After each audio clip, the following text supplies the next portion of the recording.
Hello, my name is Rachel and I love crafting.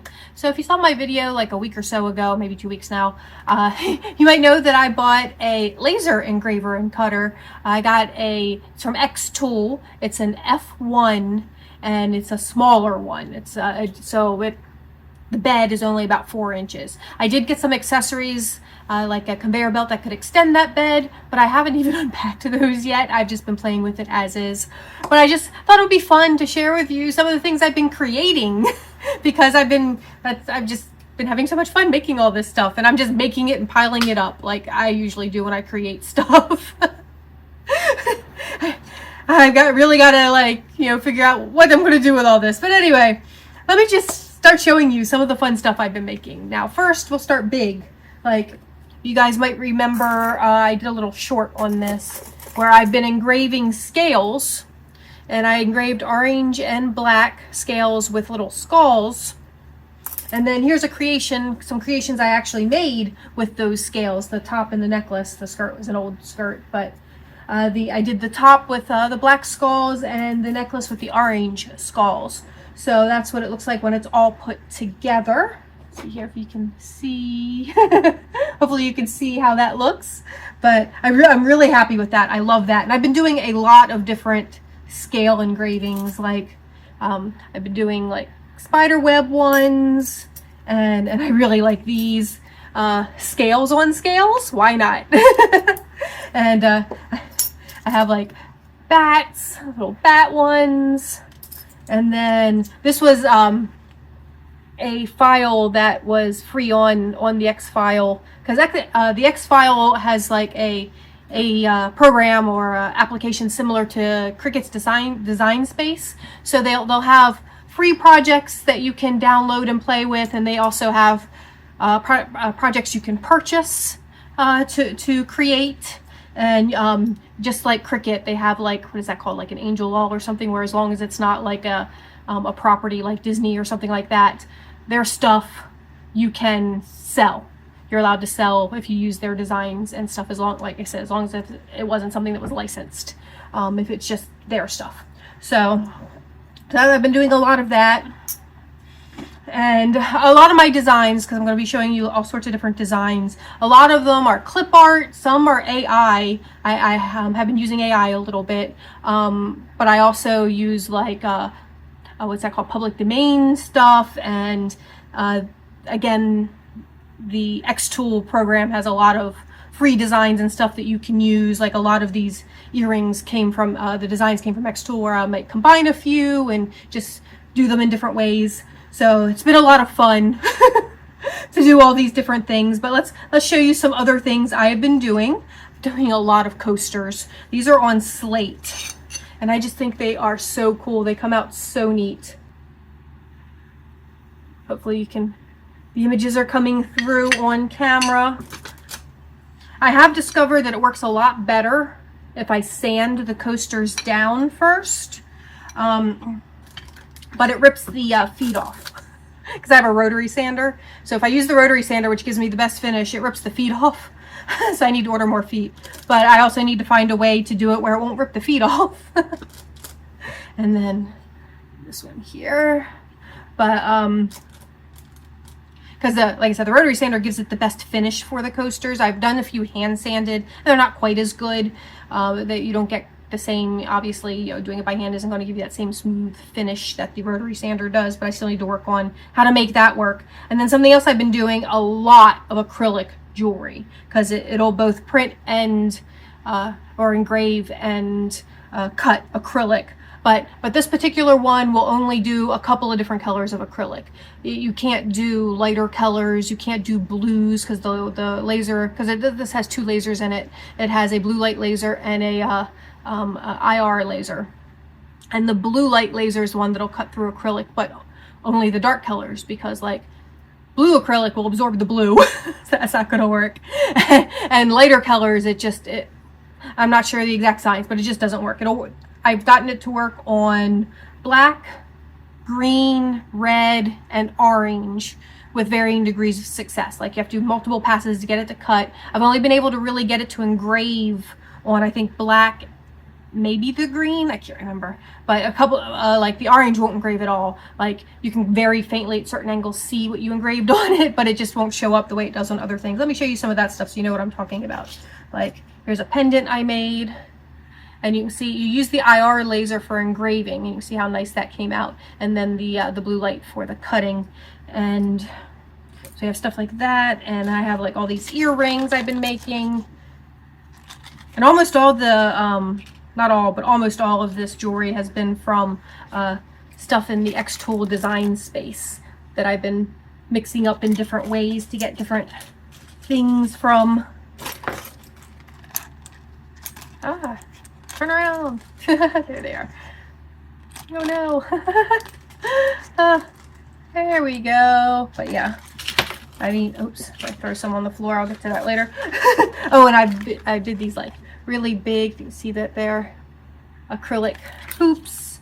And I just thought this was cute. This was a design space project where it's a little Game Boy. How adorable is that? And yeah, so I've been doing a lot of that. And another thing I can do with the acrylic is I bought these pin backs on Temu. And they're for making like, you know, like enamel pins, but obviously I'm doing acrylic. So you can glue them. Eek. You can glue them on the back and then, yeah, just turn your little acrylic items into pins. So I thought that was really good. And crazy glue seems to work really well to adhere the metal to the acrylic. So that's been good. And this is something I just finished making a few minutes ago, which is so cute. I'm going to turn him into a little lapel pin as well, but I haven't gotten around to doing that yet. And then another thing they have is this and you have to be very careful with faux leathers. It'll do real leather, no problem, but with faux leathers, you have to be very careful. You get specifically laserable faux leathers because regular PVCs will create chlorine gas.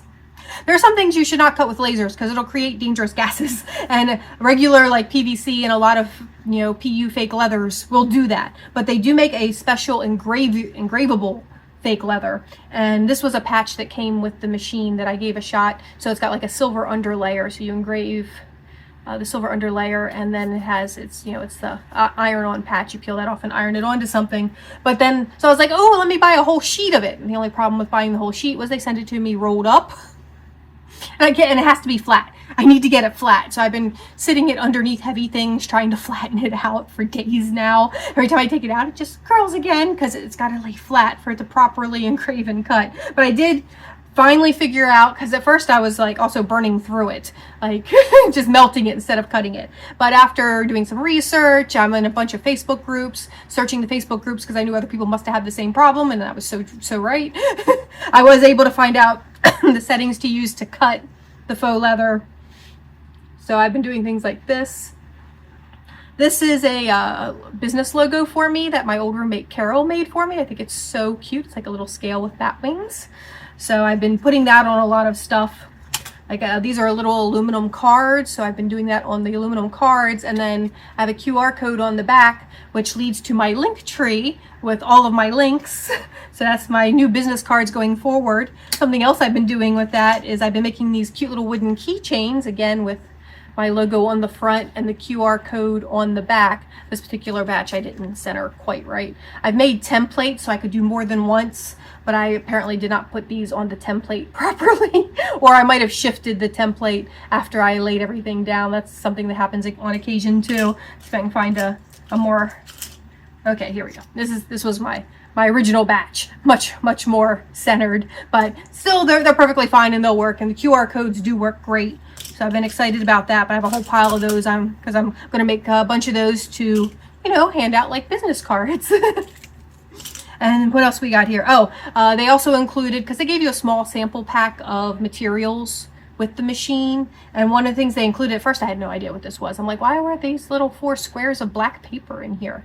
But they're like the faux leathers where it's engravable. So I did this, which I think came out amazing. I think this looks like an old photograph. It's so cool. So I'm not 100% sure what you would do with these. I guess you could do art and frame them or something. But I was just trying to play with it and figure it out, but I really like this. Probably am going to hang it up somewhere at some point. And then a few other things. I have a whole thing of jewelry here. I mean, we'll be here forever if I show you all of it, but I did experiment with wood, so it will cut through like the like this, like a balsa wood or something like that, and it will engrave and cut through the woods. I haven't played a lot with the wood. I only did like these two in the wood, but I've been doing a lot of the acrylic. This is a pair of earrings. There's a second one. And then this is a pendant. And I've also done a little bit of this where you layer the acrylic. And that, again, I did that because, again, the engraving just didn't work on the orange, and I don't think it worked on the red either because I have a red one. So I think it was just the black and green I could get to engrave. But the orange and the red, the engravings didn't work, so I did a double layer on those to create those. I like these little cutout spider webs. I mean, it did a really good job of cutting that out, like with those fine details. I was really impressed with that because it can get a little melty with the acrylic, even though the acrylic is supposed to be, and you also need to get a special type of plastic sheeting to cut with the laser. It's got to be cast acrylic, because if it's the poured acrylic, it just melts everywhere.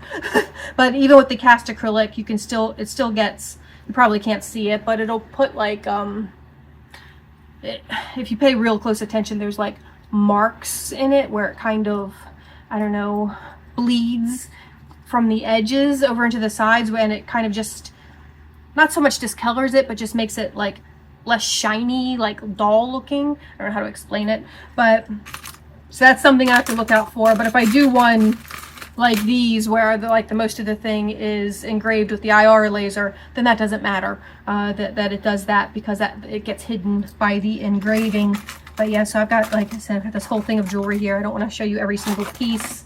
I got a couple other things I'll show you, and then I'll let you guys go. As you can tell, I've just been, like, I can't tell you how many of these coasters I've gone through. Some of them need to be, because like if you mess one up, you can sand it and reuse it. And some of them need to be just obliterated and done over, because, you know, you have to experiment to get the right settings to get it to come out crisp and clear, and you have to figure out whether or not you need to invert it. Most pictures work better inverting, but then there were some pictures that worked better if I didn't invert them, and I'm still not sure how to tell which is which, like which way to go on what, because I haven't been able to really find a pattern in that, because I'll have two pictures that I feel are like similar in the type of picture it is, and one will work inverted and the other one won't work inverted. It's very, very odd, but it's just a matter of experimenting. You do like mess up a lot of stuff, but with, like I said, with the coasters, you can salvage that by sanding it off and then starting over again. And then just a couple of other little things here I did that just for fun. I was learning to do like the wood, and this one, it kind of annoyed me because I couldn't get a dark engraving, but it became a deep engraving. I don't know, because I did so many passes. I don't know if you can see how that's like kind of actually deep in that wood, but it didn't come out dark. So that was a little disappointing, because I wanted it darker, like the keychains came out. But it might have been the type of wood. Now this wood looks more yellow because I did get this cutting board oil, because I read that it was good for a lot of wood projects to finish them with this cutting board oil. It like seals the wood and makes the wood last longer. I think it gives it some like water resistance or something like that. But yeah, so I got that, and then I did this little box. Come on, there we go. And that's the other thing about the this oil stuff, is it'll bring out different colors in the wood. You can see how the bottom is darker. I treated the whole top, and initially it looked like the same color, but once I treated the whole top, the bottom came out darker, and I don't know if that's just like different types of wood or different grains of wood, but you can see there is a distinct line there, so that probably is two different pieces of wood, that the one just darkened up and the other one didn't. And then this little box here, which I think is so cute. And then again, my logo on the bottom, but there was a sticker there I didn't get off completely, so the logo on the bottom is a little messy. But again, I was just experimenting, trying to figure out, because you have to, like, you can do thicker things, but you have to work on that focus. You got to make sure it's focused. I don't know how many things I messed up because I didn't focus them before I started, and then it just doesn't work. It just messes things, like it won't cut all the way through, or it won't engrave properly. And I'll be like, why is it not working all of a sudden? And then realize I didn't change my focus between projects. Oh my goodness. But yeah, it's, oh, I did make a necklace with some of the spider web ones here. So, but yeah, I mean, I have so much, and I have so much over there at the table. It's been so much fun. I'm absolutely loving playing with this. Let me know what you've been thinking about all of my creations here down in the comments below. Thank you guys so much for watching. If you did enjoy this, please give it a thumbs up. If you didn't enjoy it, of course, you can give me a thumbs down, and please tell me all about it also in the comments below. And please subscribe to the channel. And I hope everyone is just staying happy, healthy, and safe in this incredibly crazy world we're living in. And I will talk to you all soon. Bye-bye.